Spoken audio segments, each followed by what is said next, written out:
very good to have you with us at this hour. I'm Daniel Che for this hour's edition of Arirang News. Our top story, Seoul's heightened defense posture following North Korea's fourth nuclear test. The U.S. sent a B-52 strategic bomber over the Korean Peninsula on Sunday to show it's ready for any additional provocations from the reclusive regime.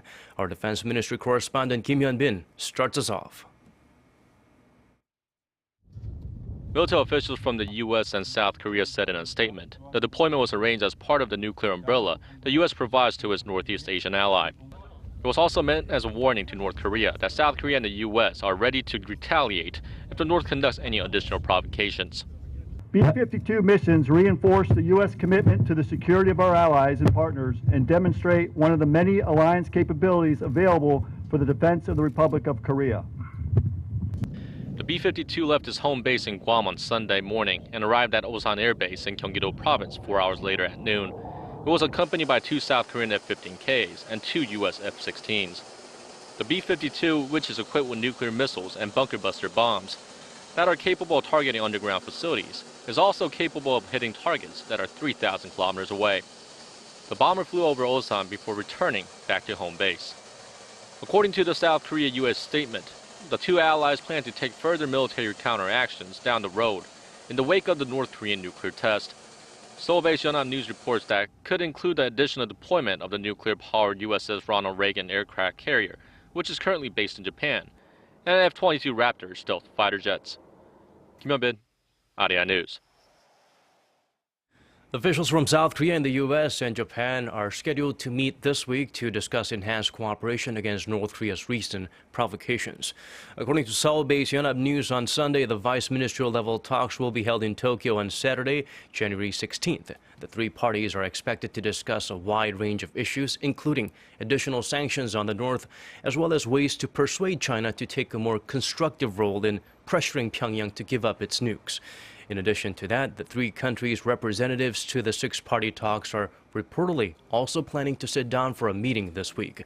The talks involving the two Koreas, the U.S., China, Japan, and Russia have been stalled since the year 2008.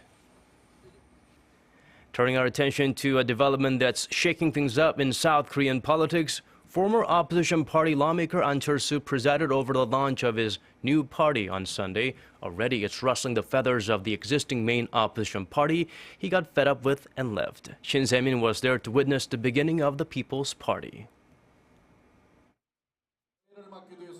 The curtain has gone up on the new party launched by Ahn Cheol-soo, a former software mogul turned lawmaker who sent a shock through Korean politics last month when he walked away from the party he co-founded. Speaking to roughly 2,000 of his supporters and promoters at the party's launch on Sunday at the Sejong Center in Seoul, Ahn promised to create a new politics by the people and for the people, and vowed a change of government in the years to come. I will resist and stand strong against any force trying to counter political reform. The People's Party is expected to take shape quickly ahead of the April's general election. The party's preparatory committee, also launched Sunday, will be co-chaired by Yoon Hyo-jun, a former environment minister, and Han Sang-jin, a professor at Seoul National University. The new party will hold conventions in 5 cities and provinces around the country, starting with Seoul on January 21st, followed by an inauguration ceremony in early February. The enthusiasm surrounding the new party is already building. A recent poll shows the approval rating for Ahn's new party, even before its launch, was 42%, far outpacing the main opposition Minju Party of Korea, which only had 29% support. With the People's Party off to a running start, the question now is whether it'll gain enough support and recruit members ahead of the April's general election. Pundits say that the success of Ahn's new party depends on the ability to recruit more lawmakers. But Ahn has already stumbled a bit in his recruitment efforts after he had to cancel a plan to bring in 3 high-level officials when it was discovered they were linked to corruption cases. Shin Se-min, Arirang News. Lawmakers at the National Assembly will start another extraordinary session starting Monday with the goal of putting several contentious bills to bed.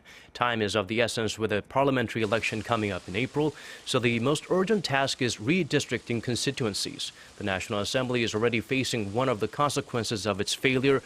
A group of candidates is suing the parliament for not meeting its December 31st deadline for redrawing the country's electoral map. That deadline was imposed by a constitutional court ruling that said population changes had rendered the old version invalid. Aside from that, lawmakers also have a list of contentious bills to consider, including ones that deal with the service sector, counterterrorism policy, and labor reform. Major foreign investment banks have lowered their growth forecast for the Korean economy. According to the Korea Center for International Finance, 6 investment banks are predicting Asia's fourth largest economy will grow at 2.6% this year. That's down 0.8% from their earlier projection of 3.4%. Morgan Stanley's projection was the lowest at 2.2%. The investment bank cited slow exports and aging population as some of the reasons for the downward revision. The Bank of Korea is scheduled to announce its forecast this week. The first trading session of the year is usually characterized by optimism, but that wasn't the case this time, with more than $4 trillion wiped off the global market cap in the first week of trading, the worst performance in 4.5 years. Kim Min-ji has more on the market turmoil around the world. It wasn't a good start to the year for the global stock market, with China's system-wide circuit breaker pulling the plug on trading twice in just a week, coupled with growing geopolitical tensions in the form of North Korea's latest provocation and unrest in the Middle East. Shockwaves were felt across the globe. According to Bloomberg, the global market cap stood at over $64.4 trillion on the 3rd of January. But in just 5 days of trading, the figure fell almost 7%, slashing the figure down by over $4 trillion. China posted the biggest losses, shedding nearly 14%, with about $990 billion disappearing. The U.S., which makes up 40% of the global market cap, lost 5.5%.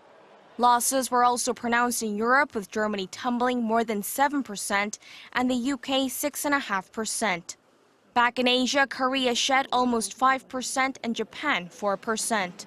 This is the market's worst performance since the first week of August in 2011, when global shares fell nearly 8%. The trigger then was the U.S. after Standard & Poor's downgraded Washington's credit rating from AAA to AA+.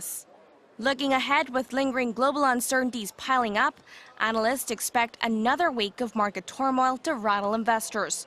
Kim Min-ji, Arirang News. Korea's consumer electronics giants Samsung and LG have solidified their positions as market leaders at this year's Consumer Electronics Show. Samsung picked up 38 innovation awards, including the Best of Innovations Award for its latest smart TV, along with more than 100 awards in key categories, including home appliances, mobile tech, and more. LG bagged more than 50 awards, including Best TV Product for its LG Signature TV, which it won for the second year in a row. A Japanese media outlet has raised questions about UNESCO's inscription of the Nanjing massacre to its Memory of the World program. Japan's Sankei Shimbun said Sunday many Japanese scholars have deemed the evidence submitted by China invalid and that it does not meet UNESCO standards. Since the official inscription of the Nanjing massacre in October last year, Japan has continued to criticize the UN body, saying it registered documents submitted by China without allowing Japan to access them for verification. The two countries disagree on how many Chinese civilians and soldiers were killed by the Japanese military following the 1937 capture of Nanking, now known as Nanjing. Tokyo says it was 200,000, while Beijing says it's over 300,000. Germans in Cologne came out to protest their country's migrant policy over the weekend after the wave of attacks against women in their city on New Year's Eve. Riot police broke up the demonstrations, but the growing tension there is not expected to let up anytime soon. For the full story, we turn to our EG1. Angry Germans in Cologne protested their country's asylum policy on Saturday after the sexual assaults on women on New Year's Eve. According to the BBC, about 1,700 people, some of whom support Pegida, a far-right group that opposes the immigration of Muslims from the Middle East, participated in the protests. Much of the criticism was aimed at German leader Angela Merkel for her policy of welcoming over 1 million migrants and refugees to the country last year. Protesters chanted "Merkel must go" and waved the German flag. As the demonstrators grew more violent, throwing beer bottles, firecrackers, and stones at officers, the Cologne police responded with tear gas and water cannons to disperse them. Several officers and a journalist were injured in the process. The protests come on the back of the New Year's Eve assault, in which about 120 women have reported having been sexually assaulted and mugged by groups of men on New Year's Eve. Many of the 31 suspects charged are from North Africa or Middle Eastern countries, and 18 were asylum seekers. As the anti-migrant protest continued, counter-demonstrators held a protest against Pegida, with about 1,300 people in attendance and some shouting Nazis out. The German chancellor has since proposed policies to make it easier to deport asylum seekers who have committed crimes, but with the growing public unrest, the tension in Germany is not likely to let up anytime soon. 이지원, Arirang News. Switching over to a lighter story now, lottery fever reached a frantic level in the United States after another Powerball drawing session went by without a winner. According to the lottery officials, with no winner, the jackpot is expected to soar from nearly $950 million to $1.3 billion by the time the next drawing is held on Wednesday. That's quite a growth spurt from the starting sum of $40 million in November. The odds to win were 1 in more than 292 million. With the largest jackpot in U.S. history at stake, some stores had to rush to resupply the paper for the tickets when they ran out. Powerball is played in 44 states as well as the District of Columbia, the U.S. Virgin Islands, and Puerto Rico. And now for a quick look at the weather before we go. If you thought Sunday was cold, get ready because temperatures in Seoul will dip all the way down to -6 degrees Celsius on Monday morning before rebounding back up to 0 later in the day. Chuncheon will be a bone-chilling -10 in the morning, but we'll get back up to 2 later on. Daejeon will start the day at -4 and then get up to 3 in the afternoon. And now let's check out the weather conditions outside of Korea around the world.